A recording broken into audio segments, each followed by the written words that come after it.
Hello everyone, welcome to market news room and good evening. So మనం 2 days videos చేయలేదంటే మనం Friday చేయలేదు, at the same time మనకు Monday కూడా చేయలేకపోయాము. So issue ఏంటంటే ఇక్కడ నెట్ ఇష్యూస్ ఉన్నాయి కాబట్టి దయచేసి కొంచెం కొంచెం అడ్జస్ట్ చేసుకోమని కోరుకుంటూ ఇంకా డైరెక్ట్గా విషయంలోకి వెళ్ళిపోదాం. మార్కెట్ ఈరోజు పాజిటివ్గానే క్లోజ్ అయిందండి. 0.16% నిఫ్టీ క్లోజ్ అయింది. సో ఇంకా మిగతా మార్కెట్ హైలైట్స్ ఏంటి, ఈరోజు టాప్ న్యూస్ ఏంటి అనేది 1 by 1 చూద్దాము. So first of all let's go. Nifty వచ్చేసి మనకు ఫస్ట్ 25,725 దగ్గర క్లోజ్ అయింది. 0.16% మూవ్ అయిందండి పాజిటివ్గా.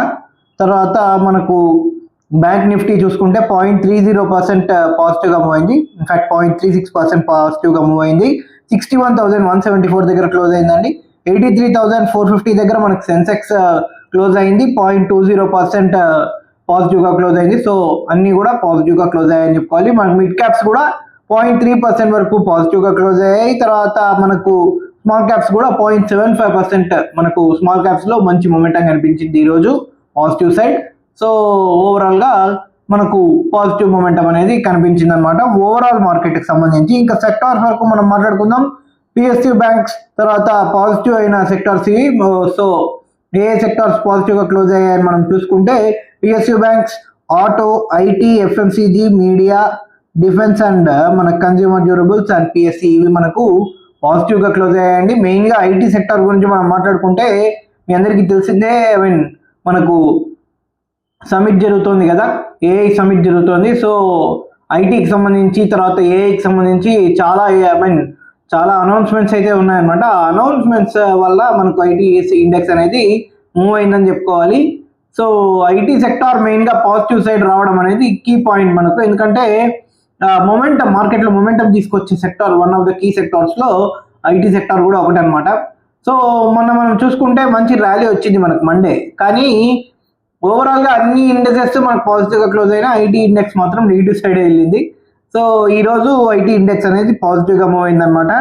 సో ఓవరాల్గా నెగిటివ్గా క్లోజ్ అయిన సెక్టార్స్ మనం చూసుకుందాము. మెటల్, రియాలిటీ, తర్వాత commodities, financial services, oil and gas అనమాట. ఇలాంటి సెక్టార్స్ మనకు నెగిటివ్గా క్లోజ్ అయ్యాయి.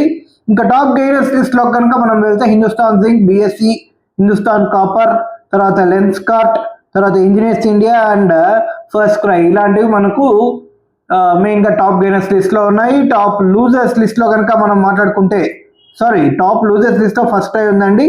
ఇప్పుడు చెప్పిన కంపెనీస్ టాప్ లూజర్స్ లిస్ట్లో ఉన్నాయి. యాక్చువల్గా మనం ఇంకోసారి చెప్పుకుందాం. టాప్ లూజర్స్ లిస్ట్లో హిందుస్థాన్ జింక్, బిఎస్సి, తర్వాత హిందుస్థాన్ కాపర్, లెన్స్కార్ట్, తర్వాత engineers India and first cry ఇలాంటివి టాప్ లూజర్స్ లిస్ట్లో ఉన్నాయి. ఇంకా టాప్ గెయినర్స్ లిస్ట్లో కనుక మనం మాట్లాడుకుంటే ఈరోజు బ్యాంక్స్ కదా మెయిన్ పాజిటివ్గా క్లోజ్ అయ్యేది, పిఎస్యూ బ్యాంక్స్ కాబట్టి అవే ఉన్నాయన్నమాట. Bank of Baroda, Punjab national bank, తర్వాత థెర్మాక్స్, తర్వాత పేటిఎం, తర్వాత మనం చూసుకుంటే మెయిన్గా వన్ సోర్స్ అండ్ యాజెస్ ఓపక్ ఇలాంటివి మనకు మెయిన్గా టాప్ గెయినర్స్ లిస్ట్లో ఉన్నాయన్నమాట. సో ఓవరాల్గా మనం మాట్లాడుకుంటే మార్కెట్ అనేది ఇంకా 25,725 ఈ రేంజ్లో ఉంది కదా, ఇక్కడ నుంచి 800 పైన అరేంజ్ క్లోజ్ అవ్వాలండి. మనకు గుర్తుంటే 26,000ని అటెంప్ట్ చేసి మళ్ళీ కిందికి వచ్చింది మనకు. హెవీ ఓవర్ గ్లోబల్ సెల్ ఆఫ్లో మనకు మన మార్కెట్ కూడా సెల్ ఆఫ్కు గురై 25,400 వరకు వెళ్ళి రిటర్న్ వచ్చింది అనమాట. ఈరోజు కూడా యాక్చువల్గా మనం చూసుకుంటే మార్నింగ్ సెషన్ అనేది కాస్త నెగిటివ్ సైడ్కి వెళ్ళడానికి ట్రై చేసి అక్కడి నుంచి మళ్ళీ రీబౌండ్ అయ్యి పాజిటివ్ సైడ్ వచ్చి క్లోజ్ అయిందనమాట. ఈ రోజు కూడా యాక్చువల్గా నిన్న మనకు ర్యాలీ వచ్చింది ఏదైతే ఉందో ఆ ర్యాలీ కూడా అలాగే వచ్చింది. ఫస్ట్ మనకు డౌన్ సైడ్ వెళ్ళింది, డౌన్ సైడ్ వెళ్ళి అక్కడి నుంచి బౌన్స్ బ్యాక్ అయ్యి అగైన్ మళ్ళీ అప్ సైడ్కి వచ్చిందనమాట. ర్యాలీ స్టార్ట్ అయిందని మనం చెప్పుకోవాలి. సో ఓవరాల్గా ఈరోజు కూడా అలాగే జరిగింది. సో ఓవరాల్గా మనం మాట్లాడుకుందాం. ఇంకా మెయిన్గా న్యూస్ గురించి వెళ్ళిపోదాం. ఈరోజు first highlight news of the day, France president అనమాట ఎమాన్యుయల్ మాక్రాన్ ఆయన ఇండియా వచ్చేసారు. సో యాక్చువల్గా ఈరోజు మార్నింగ్ మనకు జాగింగ్ కూడా వెళ్ళారనమాట. ఆ వీడియోస్ కూడా మనకు వచ్చాయి, ముంబైలో జాగింగ్కి వెళ్ళడం ఆయన. సో ఓవరాల్గా మనం మాట్లాడుకుంటే ఇది రఫేల్ డీల్కి సంబంధించిన అనమాట, 114 రఫేల్స్. సో ఇందులో మనకు తెలిసి మేబీ 1 or 2 స్క్వాడ్రన్స్ అనేది డైరెక్ట్గా రెడీ అయ్యి వచ్చేస్తాయి అనమాట ఫ్రాన్స్ నుంచే. మిగతావి ఏవైతే ఉన్నాయో అవి మాత్రం ఖచ్చితంగా మనకు ఇండియాలో అసెంబుల్ అయ్యే ఛాన్స్ నాకైతే కనబడుతోంది. సో సోర్స్ కోడ్ ఇలాంటివన్నీ ఎలా ఉంటాయి ఏంటి అనేది చూడాల్సి ఉంది. బట్ క్లియర్గా ఒక విషయం ఏంటంటే రఫేల్ కూడా ఇంకా మెల్లిమెల్లిగా ఇండియాలోనే మ్యానుఫ్యాక్చర్ అవుతాయి. మెయిన్ ఇంజన్ ఒక్కటి ఫ్రాన్స్లో తయారయ్యి మిగిలిన పార్ట్స్ అన్ని కూడా ఇక్కడ నుంచి తీసుకొని మ్యానుఫ్యాక్చర్ అయ్యే ఛాన్స్ ఉంటుంది, ఆర్ అసెంబుల్ అయ్యే ఛాన్స్ అయినా ఉంటుంది అనమాట. సో ఓవరాల్గా మనకు డిఫెన్స్ సెక్టార్ సంబంధించి ఇది మంచి బూస్ట్ అని చెప్పుకోవాలి. అండ్ మనం చూసుకుంటే డిఫెన్స్ ఇండెక్స్ కూడా ఈరోజు పాజిటివ్గానే క్లోజ్ అయింది. సో ఓవరాల్గా దీని ఈ న్యూస్కి సంబంధించి ఈ న్యూస్ ఎప్పటి నుంచో మనకు ఉన్నదే, అండ్ ఫైనల్గా ఆయన రావడము, సో సర్టన్ డీల్ అనేది సర్టన్ అని తేలిపోవడంతో ఇప్పుడు లేటెస్ట్గా డిఫెన్స్ ఇండెక్స్ కూడా మళ్ళీ ర్యాలీ స్టార్ట్ అయిందని మనం చెప్పుకోవాలన్నమాట. ఇంకా మెయిన్ ఇష్యూ గురించి మనం మాట్లాడుకున్నాం. ఇరాన్ వర్సెస్ యుఎస్ఏ జరుగుతుంది. స్ట్రైట్ ఆఫ్ హార్మోస్ అంటే మనకు ఇరాన్ కంట్రోల్ చేసే ఏరియా అనమాట. సో ఐఆర్జీసీ వాళ్ళు అక్కడ కొన్ని అవర్స్ పాటు బ్లాక్ చేశారు స్ట్రైట్ ఆఫ్ హార్మోస్ అని చెప్పి కూడా వస్తుంది న్యూస్. సో అదే జరిగిందంటే మాత్రం 20% ఆఫ్ గ్లోబల్ ఆయిల్ ట్రేడ్ అనేది ఆ ఏరియా నుంచే వెళ్తుంది.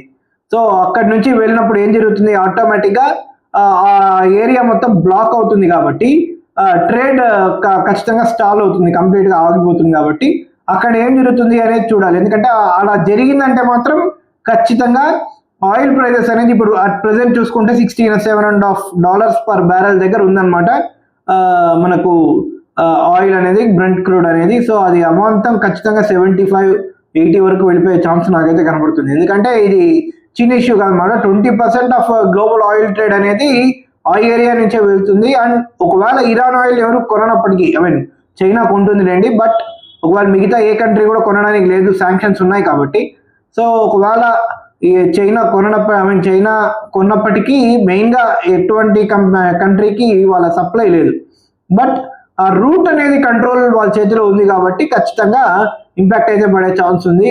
సో యుఎస్ఏ మాత్రం ఖచ్చితంగా చాలా హెవీ నావెల్ అంతా పంపించింది అనమాట. నావెల్ వాళ్ళందరినీ పంపించింది, అంటే 2 ఎయిర్ క్రాఫ్ట్ క్యారియర్స్ని పంపించింది అనమాట. So 1 air craft carrier can carry 90 అనుకుంటాను, అప్రాక్సిమేట్లీ 98 మనం ఏమంటాము జెట్స్ అనమాట. సో 90 జెట్స్ని వాళ్ళు క్యారీ చేయగలరు. ఒక మనకు ఖచ్చితంగా ఈ నావెల్ దీనికి సంబంధించి ఒకటి అబ్రహం లింకన్ అనుకుంటాను దాని పేరు. సో అదొకటి ఉంది, అండ్ ఇంకొకటి కూడా మనకు పంపించారు. సో 2 ఉన్న ఎయిర్ క్రాఫ్ట్ క్యారియర్స్ అనేది. So overall each can carry 90 air crafts అని అనుకున్నా కూడా హెవీ అటాక్ చేయడానికి మాత్రం ఇరాన్లో ఛాన్స్ ఉందన్నమాట. ఒకవేళ అదే జరిగితే మాత్రం ఖచ్చితంగా ఆయిల్ ట్రేడ్ అనేది డిస్టర్బ్ అయ్యే ఛాన్స్ ఉంది. సో చూడాలి. ఇది కంటిన్యూగా యాక్చువల్గా న్యూస్లో ఉంది, మనకు ఇరాన్ వర్సెస్ యుఎస్ఏ అనేది జరుగుతుంది అని చెప్పి కంటిన్యూగా న్యూస్లో అయితే నడుస్తుంది. బట్ వాళ్ళు డీల్ కోసం ట్రై చేశారు, అది కుదరలేదు. తర్వాత మనకు కంప్లీట్గా కొంచెం పాజిటివ్గా సెట్ అయ్యారని, కొన్ని నెగిటివ్గా సెట్ అయ్యారని రకరకాల రూమర్స్ అనేవి రావడం జరిగింది. ఓవరాల్గా మనం చూసుకుంటే ఇప్పుడు చాలా టెన్షన్స్లో ఉంది. వాళ్ళేమో అక్కడ స్ట్రైట్ ఆఫ్ హార్మోస్ దగ్గర డ్రిల్స్ అనేవి చేస్తున్నారు, అండ్ మిజైల్స్ కూడా ఫైర్ చేస్తున్నారు అని చెప్పి మనకు న్యూస్ అయితే వస్తుంది. ఒకవేళ మిజైల్స్ కనుక ఫైర్ చేస్తుంటే మాత్రం ఖచ్చితంగా స్టార్ట్ అయ్యే ఛాన్స్ ఉంటుంది అనమాట వార్ అనేది. మనకు ఇండియాకు కూడా రిస్క్ అనే చెప్పాలి. ఎందుకంటే మనకు కూడా మన ట్రేడ్ అనేది కొంచెం ఇంపాక్ట్ అయ్యే ఛాన్స్ ఉంటుంది. మనకు అట్లా సడన్గా ఆయిల్ ప్రైజెస్ అనేవి పెరిగితే మాత్రం కొంచెం రిస్క్ అనే చెప్పాలి. ఏ ఎకానమీకి అయినా ఇంక్లూడింగ్ ఇండియా, అందులో మనం స్పెషల్ ఏం కాదు కాబట్టి ఇంపాక్ట్ పడే ఛాన్స్ ఖచ్చితంగా ఉంటుంది. అది మనకు మాత్రమే కాదు, ఓవరాల్ వరల్డ్కి. సో ఇంకా మిగిలిన విషయాల్లోకి వచ్చేద్దాము. సో ఓవరాల్గా మనకు ఇంకొక హైలైట్ న్యూస్ అనమాట. ఇది మలాక్కా స్ట్రైట్కి సంబంధించింది అనమాట. సో మన అండమాన్ నికోబార్ ఏరియా దగ్గర ఉంటుంది ఇది. సో చైనాకు చాలా దగ్గరగా ఉంటుంది. చైనా యొక్క మెయిన్ ట్రేడ్ అంతా కూడా, ఆయిల్ అంతా కూడా ఇక్కడ నుంచే వెళ్తుంది, మలాక్కా స్ట్రైట్ నుండే. ఇది మన కంట్రోల్లో ఉండే ఏరియా. సో ఇప్పుడు సిచ్యువేషన్ ఏంటంటే మనం అక్కడ ఇన్ఫ్రాస్ట్రక్చర్ని పెంచబోతున్నాం అనమాట. మెయిన్గా గ్రేట్ నికోబార్ మెగా ప్రాజెక్ట్ అంటున్నారు దీన్ని.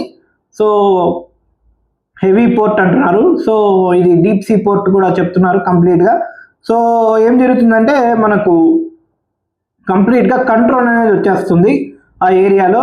సో ఏం జరుగుతుంది దానివల్ల మనకు చైనాని తర్వాత మిగిలిన మెయిన్ వరల్డ్ ట్రేడ్ మొత్తము మనము కీన్గా అబ్జర్వ్ చేసే ఛాన్స్ మనకు వస్తుంది అనమాట. And one of the key project అని కూడా మనం చెప్పుకోవాలి ఇండియాకి సంబంధించి. సో దానికి సెంట్రల్ గవర్నమెంట్ అప్రూవ్ చేసేసింది. సో ఇంకా మా ప్రాజెక్ట్ వీళ్ళని త్వరగా మనకు కంప్లీట్ అవుతే చాలా మంచిదని చెప్పి మనం చెప్పుకోవాలి. ఇంకా మెయిన్గా నెక్స్ట్ దీంట్లోకి వెళ్ళిపోదాము.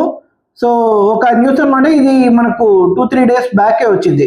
ఇదేంటంటే ఇండియా $175 బిలియన్ తోటి ఏఐ డేటా సిటీని కట్టబోతుంది, అది కూడా ఇన్ వైజాగ్ అని చెప్పి కూడా వస్తుంది. ఎందుకంటే ఇప్పుడు ప్రస్తుతానికి వైజాగ్ అనేది ఏఐ హబ్గా మారబోతుంది. చూడండి, సిఫీ వాళ్ళు రాబోతున్నారు, గూగుల్ వాళ్ళు వస్తున్నారు. సో రకరకాల వరల్డ్ కంపెనీస్ అన్ని కూడా రాబోతున్నాయి కాబట్టి, టాప్ కంపెనీస్ అన్ని కూడా రాబోతున్నాయి కాబట్టి ఖచ్చితంగా వైజాగ్ని టార్గెట్ చేస్తున్నారు ఏఐ డేటా సిటీగా టార్గెట్ చేయడానికి. సో దానికి సంబంధించి ఇండియా అవర్ ఓన్ డేటా సిటీకి సంబంధించి టార్గెట్గా పెట్టుకొని మనం దాదాపు $175 బిలియన్ అనేది ఇన్వెస్ట్ అయిపోతున్నాము అని చెప్పి అయితే ఖచ్చితంగా మనకు తెలుస్తుంది. ఇది న్యూస్ అయితే వచ్చిందనమాట. $175 బిలియన్ అంటే చాలా సామాన్య విషయం కాదు, చాలా హెవీ ఇన్వెస్ట్మెంట్ అనే మనం చెప్పుకోవాలి ఏఐకి సంబంధించి. సో ఇండియా మెల్లిమెల్లిగా ఏఐ సైడ్ వెళ్తుంది అని చెప్పి మనం చెప్పుకోవాలి. ఇంకా ఇంకొక హైలైట్ న్యూస్ చూడండి, ఇది ఆంథ్రోపిక్కి సంబంధించి అనమాట. ఆంథ్రోపిక్ వాళ్ళు బెంగళూరులో వాళ్ళ ఆఫీస్ ఓపెన్ చేయబోతున్నారు అని చెప్పి చెప్తున్నారు. సో ఆల్మోస్ట్ కన్ఫర్మ్ కూడా చేశారనమాట. సో ఇది ఆంథ్రోపిక్ ఏంటి అంటే, మనకు ఏఐ డిస్ట్రప్షన్ ఏదైతే జరిగి మన గ్లోబల్ సెల్ ఆఫ్ అనేది వచ్చిందో దీనికి వన్ ఆఫ్ ద రీజన్ వీళ్ళే అని చెప్పి కూడా చెప్తున్నారు. సో ఆంథ్రోపిక్ వాళ్ళు ఇప్పుడు లేటెస్ట్గా బెంగళూరులో వాళ్ళ ఆఫీస్ అనేది ఓపెన్ చేయబోతున్నారు అని చెప్పి సర్టన్ అయిపోయింది. సో చూడాలి ఎంతవరకు ఎలా రన్ అవుతుంది, ఏఐకి సంబంధించి ఇంకా ఎలాంటి ఆఫీసెస్ అన్ని ఓపెన్ అవుతాయి అనేది కూడా చూడాల్సింది. ఏఐ విషయంలో మనకు కొంచెం ఇండియా మెల్లిగా ఫార్వర్డ్ స్టెప్స్ వేస్తుంది అని చెప్పి కూడా మనం చెప్పుకోవాలి. ఒక్కసారి మనకు సావరెన్ ఏఐ కనుక వచ్చేస్తే, అవర్ ఓన్ ఏఐని కనుక మనం డెవలప్ చేసేసుకుంటే ఆ తర్వాత వాళ్ళకి మనం కాంపిటీషన్ ఇవ్వచ్చు అనమాట. సో ఏం జరుగుతుంది ఏంటి అనేది చూడాలి. అండ్ ఎస్బీఐకి సంబంధించి ఒక రిపోర్ట్ అయితే వచ్చిందనమాట. ఇది మనకు క్యాష్కి సంబంధించి క్యాష్ సర్క్యులేషన్ అనేది రికార్డ్ హైలో ఉంది ఇప్పుడు ఇండియాలో అని చెప్పి కూడా మనకు ఎస్బీఐ వాళ్ళు రిపోర్ట్ అయితే చేశారనమాట. సో ఇది కొంచెం కన్సర్న్ అని కొంతమంది అంటారు, కానీ నేనేమంటానంటే అట్ ది సేమ్ టైం మనకు డిజిటల్ పేమెంట్స్ అనేది కూడా పెరుగుతున్నాయి కదా, కంటిన్యూగా గ్రోత్ అయితే ఉంటుంది యూపీఐ పేమెంట్స్కి సంబంధించి. సో ఒక పక్క క్యాష్ పెరుగుతుంది, ఒక పక్క యూపీఐ కూడా పెరుగుతుంది అంటే ఖచ్చితంగా ఎకానమీ కూడా పెరుగుతుంది అని చెప్పి నేనైతే అనుకుంటాను. కాబట్టి ఇది గుడ్ సైన్ కింద చూస్తాను నేను, బ్యాడ్ సైన్ కింద అయితే చూడను అనమాట. సో ఓవరాల్గా మనకు చెప్పుకోవాలంటే మనకు గుడ్ గ్రోత్ ఉంది యూపీఐలో, and same time cash usage కూడా జరుగుతుంది అట్ ది సేమ్ టైం అనేది కూడా మనకు క్లియర్గా ఈ ఎస్బీఐ రిపోర్ట్ ఏదైతే పబ్లిష్ చేసిందో దానికి సంబంధించి మనకు ఒక క్లారిటీ అయితే వస్తుంది అనమాట. సో ఇంకొక న్యూస్ చూడండి, ఇది మన ఫారెక్స్ రిజర్వ్స్ అనేది దాదాపు $6.7 బిలియన్ తగ్గింది. సో $717 బిలియన్ వచ్చిందనమాట. సో దీనికి కారణం ఏంటి అంటే గోల్డ్ డివాల్యూ అయింది. అంటే మనకు గోల్డ్ని కంటిన్యూగా అక్యుములేట్ చేసుకున్నాము. సో ఇప్పుడు గోల్డ్ వాల్యూ అనేది తగ్గడంతో మనకు ప్రైస్ అనేది తగ్గడంతో ఆటోమేటిక్గా మన ఫారెక్స్ రిజర్వ్స్ యొక్క వాల్యూ కొంచెం తగ్గి 727 వరకు వెళ్ళింది అనుకుంటాను. ఇప్పుడు 723 వరకు వెళ్ళింది. సో ఇప్పుడు కొంచెం తగ్గి $717 బిలియన్ దగ్గరికి వచ్చిందనమాట. సో ఇంకా మనకు ఒక స్టాక్ వరకు చూద్దాము. ఇప్పుడు టీసీఎస్ వాళ్ళు కూడా అనౌన్స్ చేశారనమాట. ఇది ఒక హైలైట్ న్యూస్ అని చెప్పుకోవాలి. TCS to develop world's largest AI ready data centres in India, ఇది మనకు ఈరోజు హైలైట్ న్యూస్ అనమాట. సో వరల్డ్స్ లార్జెస్ట్ అని చెప్పి క్లియర్గా మనకు టీసీఎస్ వాళ్ళు అయితే అనౌన్స్ చేస్తున్నారు. సో ఎక్కడ ప్రాజెక్ట్ ఉండబోతుంది ఏంటి అనేది చూడాలి. అండ్ మేబీ కొంతమంది వైజాగ్ అని అంటున్నారు, ఎందుకంటే ఇప్పుడు వైజాగ్లోనే వాళ్ళ ఆఫీస్ అనేది ఓపెన్ అవబోతుంది. కంప్లీట్గా వైజాగ్లోనే ఏఐ డేటా సెంటర్స్ అనేది వస్తున్నాయి కాబట్టి వన్ ఆఫ్ ద రేస్లో ఖచ్చితంగా ఒకవేళ షార్ట్గా మనం చూసుకోకర్లేదు, ఎందుకంటే మేబీ మిగతా స్టేట్స్ కూడా మనకు ఫాలో అవుతాయి కదా. ఫర్ ఎగ్జాంపుల్ ముంబై, తర్వాత మనకు చూసుకుంటే మెయిన్గా గుజరాత్, తర్వాత ఇటువైపు చూసుకుంటే మనకు చెన్నై, ఇలాంటివి కూడా ఉన్నాయి కాబట్టి రేస్లో ఉన్నాయి కాబట్టి మేబీ వైజాగ్ కూడా రేస్లో ఉండే ఛాన్స్ ఉంది.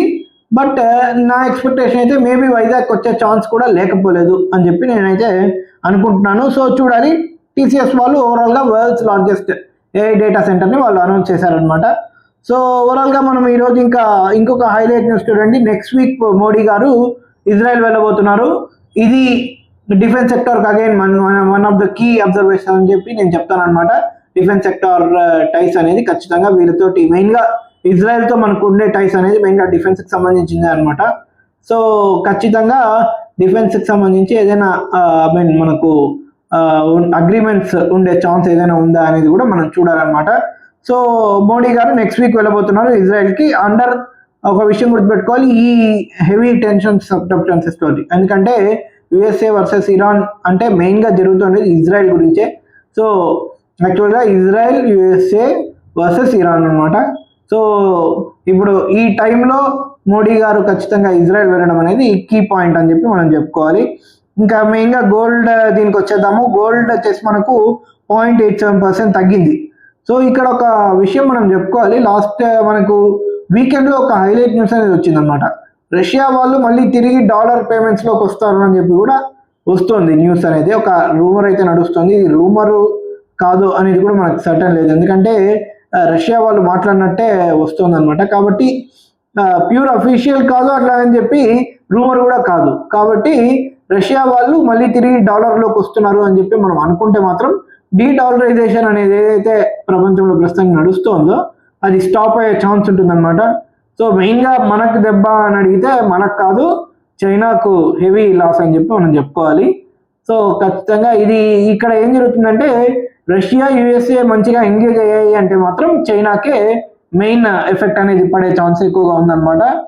సో ఓవరాల్గా మనం గోల్డ్ గురించి మాట్లాడుకుందాం. గోల్డ్ వచ్చేసి మనకు 0.87% డౌన్ అయిందండి. 1,53,400 దగ్గర క్లోజ్ అయింది. క్లోజ్ అవ్వలేదు, ప్రస్తుతానికి అక్కడ ఉంది.